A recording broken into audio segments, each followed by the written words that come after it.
Ang kadtong inahan nga nangulata siyang 5 anyos nga anak, nangayo og pasaylo sa pagdagmal sa bata. Gihimakak usab niini nga tigamitan siyang illegal nga drugas. Si Chona Carrion sa report.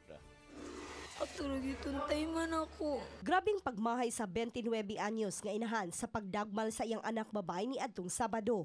Ang maong inahan nagtingkagol na karon sa Talisay City Police Detention Cell. Di nagatubang siya og kasong child abuse. Matud niya nga wa siya makapugong sa iyang emosyon sa dihang duha ka adlaw nang wa miuli ang bata. Samtang siya maglugos og bangon gumikan kay nasakit. Ang bata didto na miuli sa ilang silingan kay nahadlok na sa iyang inahan nga kanunay mangulata kaniya. Kabaw ko nga, grabe akong kasakuatan. Grabe akong pabunal sa akong anak pero nagmahay ko. Wala ko tuyuan dyan. Wala ko tuyuan dyan. Mangayo dyan kong pasaylo ni ate. Sorry dyan kay ate. Sorry dyan kayo kay kipunalan kang mayo ni mama. Sorry dyan. Wala dyan ako tuyuan ate. Nabalakalan dyan ko. Mayo ni mo. Samtang gihimakak sa inahan nga nagumon siya sa ginadiling drogas. Sa una na to, ma'am. Karon kay wala na naoy. Hindi ko ka-afford nga sa kong tambal gani. Gamit ko na sige. Mas naguol siya karon kay nalayo na siya sa iyang mga anak.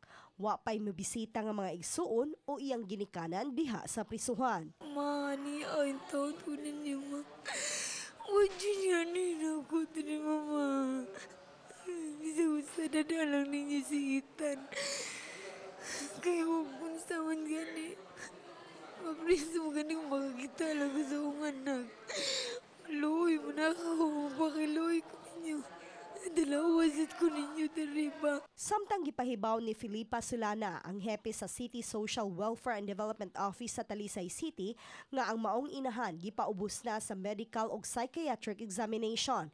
Samtang ang 5 anyos nga bata gipaubos na usab sa stress debriefing sa ilang buhatan. Tagaan po siya og mga psychotherapy sessions ang bata. So far, maayo naman po ang iyang kuan karon kahimtang sa bata. Wala naman tong mga lagom, hindi na makita ang mga lagom sa iyang lawas. Ato na lang mga ginagmay diri nga sa kusi ba, diri sa naong may mga kinusian. Uban ni Marlon Melgaso, Chona Carrion, Balitang Bisdak.